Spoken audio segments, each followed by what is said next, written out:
the regional birth of the McRib, how the burger giant got involved in the war on drugs, and why McDonaldland looks like a 70s fever dream. Here are a few weird McDonald's facts that you won't find on the dollar menu.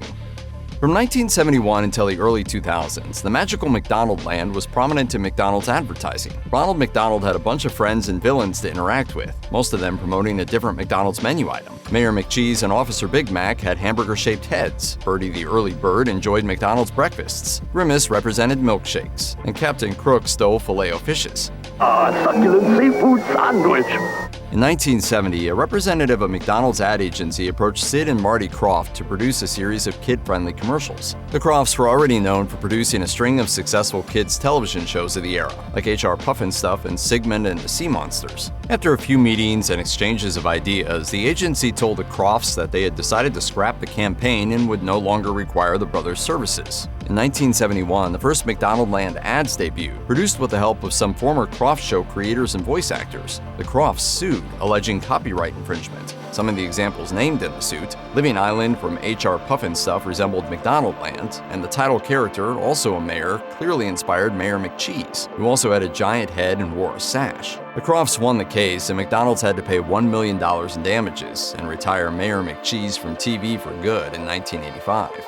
One of the characters introduced in 1971 was the Hamburglar, but he wasn't like the almost cute burger-stealing guy you'd recognize today. Wearing a Lone Ranger mask and a big hat, the Hamburglar had untamed hair, a rat-like nose, missing teeth, a cape, and a striped outfit. Within a few years, his creepy look was softened a little to make him appear a little less ghoulish. Around this time in 1974, he appeared in one weird breakfast commercial where he was inexplicably given a different name.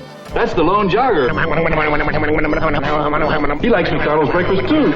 The Lone Jogger was a loose play on Lone Ranger, which referred to how early morning joggers could stop into McDonald's for a hearty breakfast. The creepy version of the Hamburglar appeared in marketing materials until the mid-'80s, when McDonald's redesigned him to make him a little less menacing, giving him red hair and a smiling face. He appeared in his last TV commercial in 2002, prior to an adult-focused McDonald's rebrand that limited the use of its old ad mascots, but he always appeared intermittently on McDonald's-related products. In 2015, McDonald's officially revived the Hamburglar for a brief period, but he was no longer played by a short actor in a mask. Now the Hamburglar was portrayed by a handsome model sporting stubble and an elegant Hamburglar-inspired costume. I'm trying to get my hands on all these limited edition sirloin third-pound burgers from McDonald's. They're so good I had to come back. The burger-stealing mascot returned in 2023, looking closer to his 80s form to once again celebrate his love of McDonald's hamburgers.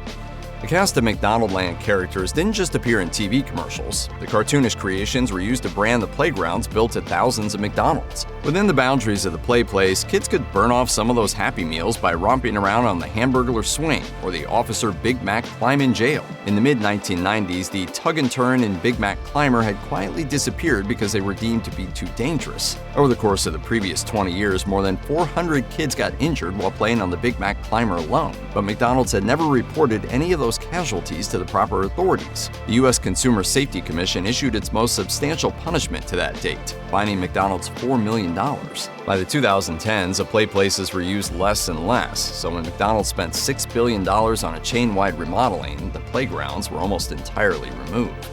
During the 70s, a supply of small plastic coffee stirring spoons sat among the standard utensils at most American McDonald's. A small spoon on one end with ornate McDonald's branding on the other, the tools were produced by the millions. Coincidentally, the use of cocaine was also growing in the US during this era, and the spoon seemed to be perfect for serving up cocaine or PCP. Drug users even nicknamed the utensil the McSpoon. A 1979 newspaper story exposed the practice, describing a party where the spoons were being used for anything but a McCafe. When Congress launched hearings about the distribution of drug paraphernalia, a member of the Paraphernalia Trade Association argued in favor of not over-regulating the head shops of the era. Kenneth Bombird, a child psychologist at Duke University, stated that just about anything could be used for drugs. Toilet paper rolls, aluminum foil, pipes made in woodshop, or even McDonald's spoons. Joyce Nalepka, head of the National Federation of Parents for Drug-Free Youth, didn't need to hear anything more.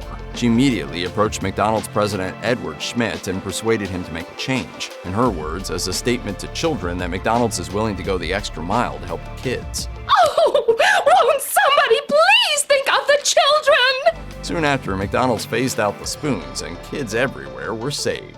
McDonald's operates the largest fast food chain on the planet, and it's a powerful symbol of American-style capitalism. These issues came into play during an organized European anti-McDonald's rally that became pretty destructive. In 1999, the European Union prevented the import of American-raised beef because the meat's hormone content violated that organization's standard of consumption safety. The US responded by tacking on massive tariffs to European imports, including Roquefort cheese from France. A group of farmers retaliated by targeting an under-construction McDonald's in Millau, leading a group that tried to tear the building down, causing 120,000 euros worth of property damage. And because this was France, they also held a Roquefort tasting party. It wasn't really about McDonald's. McDonald's just happened to be a convenient symbol of America. Protest leader José Bové went to prison for a few months and became a local hero. There are more than 41,000 McDonald's restaurants operating around the world in at least 120 countries, but many nations are without access to Quarter Pounders. In the 1970s, Bermuda passed a law prohibiting non-locally owned fast food restaurants, but McDonald's found a workaround by operating out of a U.S. Navy base. The station closed in 1995, and an attempt to open one to the general public in 1999 was heavily protested and ultimately prevented by authorities. A single movable McDonald's opened in Montenegro's capital of Podgorica in 2003. And it lasted for just 3 months before the government, acting on behalf of local businesses that didn't want the competition, stepped in to stop the chain from taking root. When anti-American forces seized control of Iran in 1979, McDonald's was one of the first things to go. Instead, several clone restaurants called MashDonald's soon opened throughout the country. And after Russia invaded Ukraine in 2022, McDonald's pulled out of Russia, selling its restaurants there to a former franchisee. The popular chain quickly transformed into Tasty, selling bootleg approximations of familiar McDonald's menu items, such as a fake Big Mac called a Grandie. When market research in 1996 indicated that McDonald's was seen as a restaurant for children and adults with overly simple taste in food, the company developed a new signature sandwich in response. That new creation? The Arch Deluxe. And it was designed to lure in an older, more urbane clientele. The Arch Deluxe was a thick and heavily seasoned beef patty, sliced onions, a disc of bacon, cheese, lettuce, tomato, and a sauce made with mayonnaise and pepper. The burger came with a $200 million ad campaign. It's McDonald's with a grown-up taste. Much of that was spent on print and TV ads that really stressed that this was a sandwich for grown-ups only. McDonald's also tried to popularize the Deluxe line dance, an easy-to-follow routine promoted with live events and an official website. By 1998, McDonald's realized it had tried to solve a problem that didn't really exist. In 2000, it was taken off the menu altogether.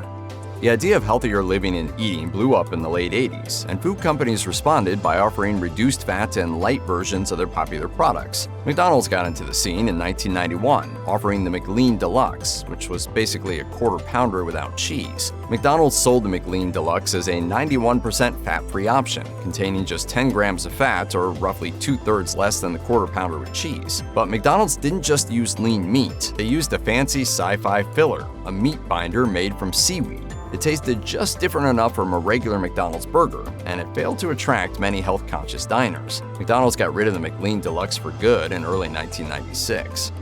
There are people who enjoy the food at McDonald's, and then there's Don Gorski. He's such a fan of the Big Mac that he's consumed very little besides that particular hamburger for more than 50 years.